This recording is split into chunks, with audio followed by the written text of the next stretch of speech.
My girlfriend pulled me aside before the annual board reception. "Stay quiet tonight, these people matter." I nodded and stepped back. When the guest of honor arrived, she didn't even glance at my girlfriend.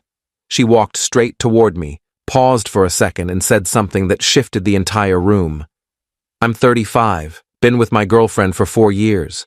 We met through mutual friends at a charity fundraiser where she was working the room like a pro, and I was there because my buddy dragged me along.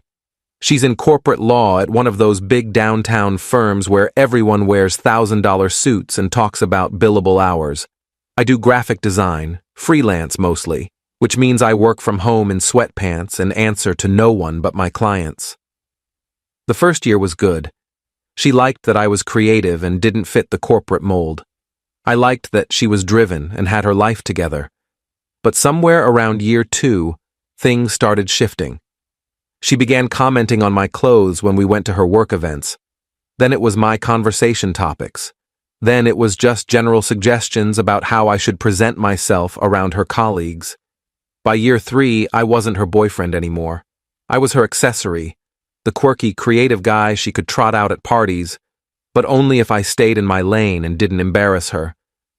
I noticed it gradually, like watching paint peel. She'd grip my arm a little too hard when I started telling a story. She'd change the subject when I mentioned my work. She'd introduce me with less and less enthusiasm until it became just, "This is my boyfriend," with no elaboration. I should have left. Looking back, the signs were flashing neon. But you know how it is when you're in it. You make excuses. You tell yourself it's just stress from her job. You convince yourself that love means compromise, even when the compromise is your entire personality. Last month, she told me about the annual board reception her firm was hosting. Huge deal, apparently. Partners, clients, some guest of honor who was a big name in corporate circles. She'd been stressed about it for weeks, planning her outfit, rehearsing talking points, strategizing who she needed to network with. 2 days before the event, we were having dinner at her place when she brought it up again. "I need you to understand how important Friday night is," she said, not looking up from her salad. "This could make or break my partnership track." "I get it," I said. "You've mentioned it." "I'm serious. The guest of honor is going to be there. She sits on the board of 3 Fortune 500 companies. Having her notice me could change everything." "Okay, what do you need from me?" She finally looked at me.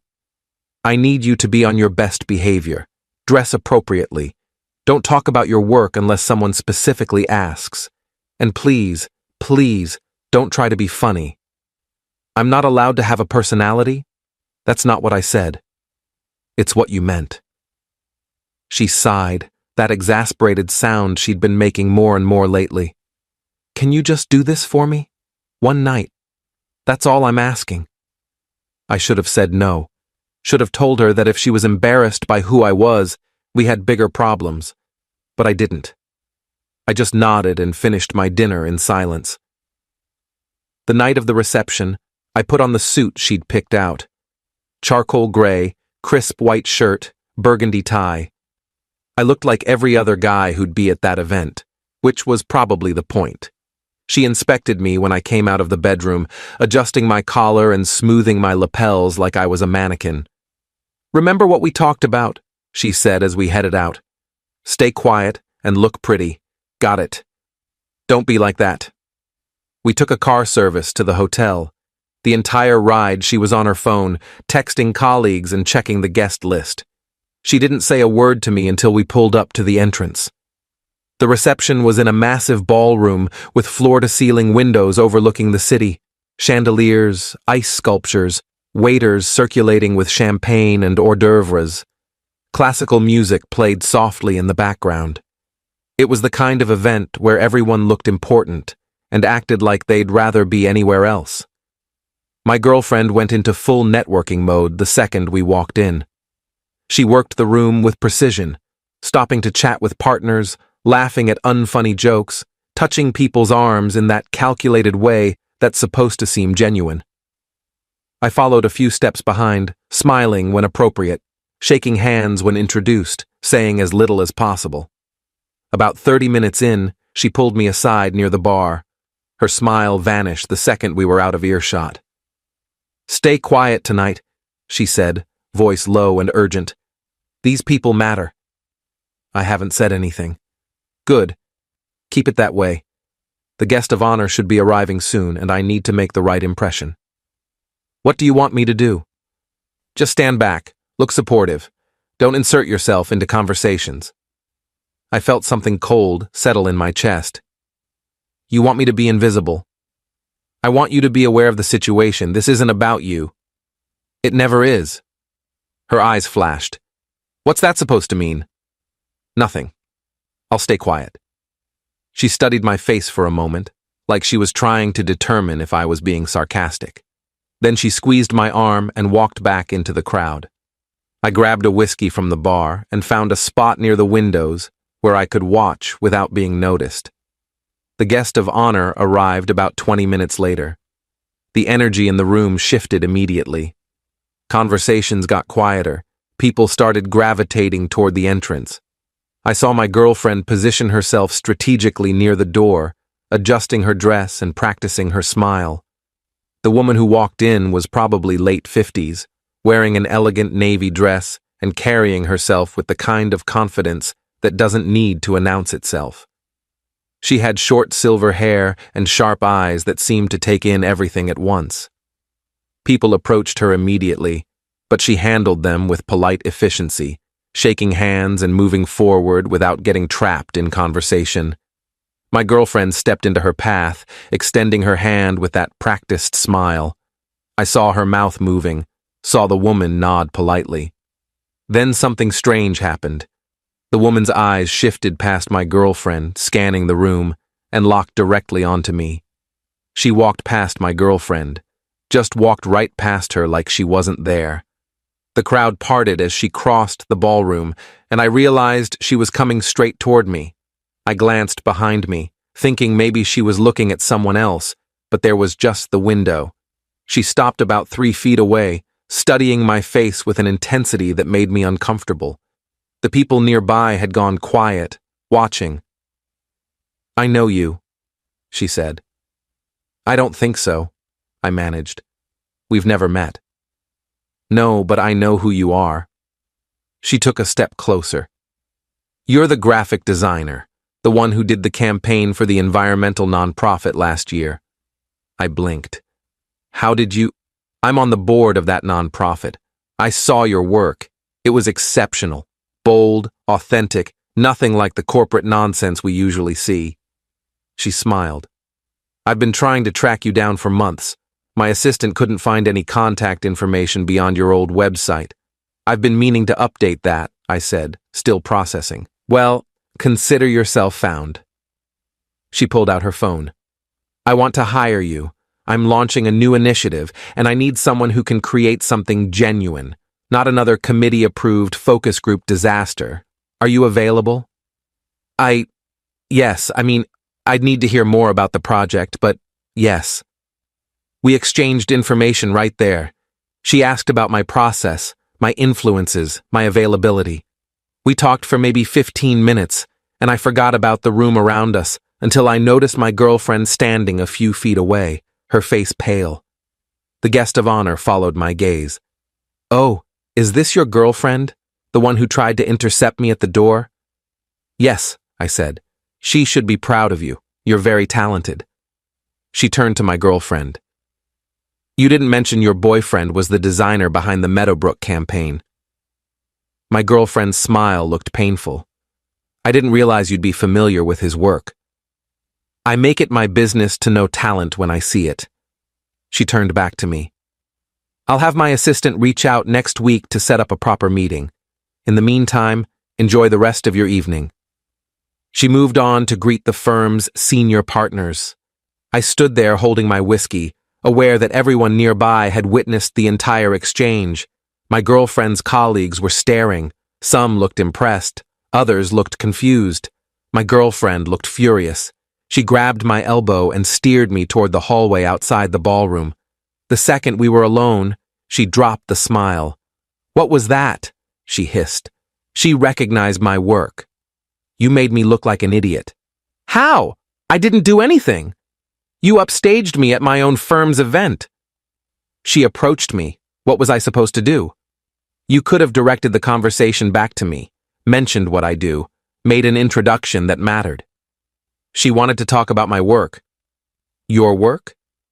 She laughed, but there was no humor in it. Your freelance graphic design? That's what was important tonight? Apparently to her, yes. Do you know how this looks? I've been trying to get her attention for weeks, and she walks past me to talk to my boyfriend about some charity project? That charity project took me 4 months. It was featured in 3 major publications. But you wouldn't know that because you've never asked about my work. That's not fair, isn't it? When's the last time you asked me about a project or showed any interest in what I do? You treat my career like it's a hobby that's slightly embarrassing. That's not true. You told me not to talk about my work tonight unless someone specifically asked. You dressed me like one of your colleagues. You literally told me to stay quiet because these people matter, like I don't. She opened her mouth, closed it. Her eyes were shining with anger or tears or both. I need to go back in there, she finally said, and I need you to not make this worse. Make what worse? This situation. People are going to have questions. Let them ask. That's easy for you to say. You don't have to face these people every day. You don't have to worry about your reputation. Neither do you. You're worried about your image. That's different. She stared at me for a long moment. I'm going back inside. Are you coming? No. No? I'm going home. You can stay and network. You can't just leave. Watch me. I walked toward the elevator. She called after me, but I didn't turn around. I took a car back to my apartment, changed into sweatpants, and sat on my couch in the dark, thinking about the last 4 years. Update 1. My girlfriend didn't come home that night. She texted around midnight saying she was staying at her place and we'd talk tomorrow. I didn't respond. The next morning, I woke up to an email from the guest of honor's assistant. They wanted to schedule a video call for Monday to discuss the project in detail. The scope was bigger than I'd expected, a full rebrand for a new foundation, plus ongoing creative direction, the kind of project that could change the trajectory of my career. I was still processing that when my girlfriend showed up at my apartment around 10 a.m. She looked tired, like she hadn't slept. She came in without being invited and sat on my couch. We need to talk, she said. Okay. Last night was a disaster. For you, maybe. She looked up sharply. What's that supposed to mean? I got offered a major project from someone who actually respects my work. Seems like a pretty good night from where I'm sitting. While humiliating me in front of my entire firm. I didn't humiliate you. You humiliated yourself by treating me like I was someone you needed to manage instead of someone you're supposed to support. I was trying to help you navigate that environment. I don't need help navigating. I need a girlfriend who's proud of me. I am proud of you. Are you? Because you've spent 4 years trying to minimize who I am, making me smaller so you can look bigger. She was quiet for a long moment. That's not what I was doing. Then what were you doing? I was trying to protect you. Those environments can be cutthroat. I didn't want you to get hurt. By doing what? Having a conversation? Being myself? The only one who's hurt me in this relationship is you. Her face crumpled. That's not fair. You know what's not fair? Being told to stay quiet because the people around you matter more than I do. Being dressed up like a doll because my actual style is embarrassing. Being treated like your success and my success can't coexist. I never said that. You didn't have to. You showed me every time you changed the subject when I talked about my work. Every time you introduced me as just your boyfriend with no elaboration. Every time you acted like my career was something to tolerate rather than celebrate. She was crying now, but I felt numb. What do you want me to say? I don't want you to say anything. I want you to leave. You're breaking up with me? I'm making space for both of us to figure out who we are without each other. That's the same thing. Then yes, I'm breaking up with you. She stood up, wiping her eyes. This is because of last night. Because she noticed you and not me. No. This is because of the last 4 years. Last night just made it impossible to ignore anymore. She left without another word. I heard her crying in the hallway, but I didn't go after her. I sat on my couch and felt relieved, which told me everything I needed to know. Update 2. The video call on Monday went better than I could have imagined. The guest of honor, I'll call her M, was direct and enthusiastic about the project. She wanted something bold, something that would cut through the noise of typical nonprofit marketing. She'd seen my work for the environmental charity and loved that I hadn't played it safe. I'm tired of committees and consensus, she said. I want a singular vision. Can you give me that? Yes, I said, without hesitation. We talked for over an hour about concepts, timelines, budgets. By the end of the call, I had a signed contract for more money than I'd made in the last 2 years combined. She also mentioned she'd be introducing me to other boards she sat on, if I was interested. I know talent when I see it, she said, and I know how to recognize when someone's been underestimated. Don't let anyone make you smaller than you are. I thought about my ex-girlfriend and nodded. Over the next few weeks, word spread about the project. Other organizations started reaching out. My inbox filled with opportunities I would have killed for a year ago. I updated my website, raised my rates, started being more selective about clients. For the first time in years, I felt like I was building something real. My ex texted occasionally, first with apologies, then with questions about whether we could talk, then with updates about her life that I didn't respond to.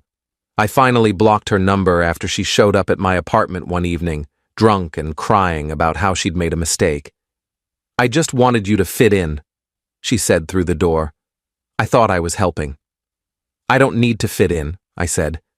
I needed you to believe in me. She left. I heard from a mutual friend later that she'd told people we broke up because I was too focused on my career. The irony wasn't lost on me. Update 3. 3 months after the reception, M invited me to lunch. She wanted to discuss expanding our working relationship, but she also wanted to tell me something. I knew exactly who you were when I walked into that room, she said. I'd already decided I wanted to hire you. But when I saw your girlfriend trying to position herself to intercept me, I got curious. Curious how? About what kind of person would date someone with your talent and then try to keep you in the background. So I walked straight to you instead, wanted to see how she'd react. I set down my fork. You did that on purpose? I did. And I'm not sorry. That woman was never going to appreciate you. She was too busy building herself up to notice she was tearing you down. You could have just hired me normally. I could have. But you needed to see what it looked like when someone valued your work. Sometimes we get so used to being diminished that we forget what respect feels like. She was right. I'd spent 4 years accepting scraps of support, convincing myself that my ex's tolerance was the same as pride. One conversation with someone who actually respected my work had shattered that illusion completely. Thank you, I said. Don't thank me. Just keep doing what you're doing. And next time someone tries to make you quiet, walk away sooner. Final update. It's been 8 months since that reception. The foundation rebrand launched last month to significant media attention. I've been interviewed by design publications, invited to speak at conferences, offered more work than I can reasonably take. My calendar is booked through next year, and I'm finally making the kind of money that matches my skill level. I ran into my ex a few weeks ago at a coffee shop. She looked good, put together as always. She congratulated me on the foundation project, said she'd seen the coverage. I always knew you were talented, she said. No, you didn't, I replied. You knew I was talented, but you didn't think it mattered. There's a difference. She didn't argue. We made awkward small talk for a few minutes, then went our separate ways. I heard from that same mutual friend that she'd made partner at her firm. Good for her. I hope she finds someone whose success doesn't threaten her own. As for me, I'm good. Better than good. I'm working on projects I care about, with people who value what I bring to the table. I'm dating someone new, a photographer who gets excited when I talk about typography and color theory. We celebrate each other's wins instead of competing for space. I learned something important from all this. You can't build a life with someone who needs you to be smaller. Real love doesn't ask you to stay quiet. It doesn't require you to dim your light so someone else can shine. It amplifies you. It celebrates you. It creates space for both people to grow. M was right. Sometimes you need someone to show you what respect looks like before you realize how long you've been living without it. I'm grateful for that reception, for that moment when someone walked across a room to acknowledge my work instead of expecting me to hide it. I'm grateful I finally learned to take up space,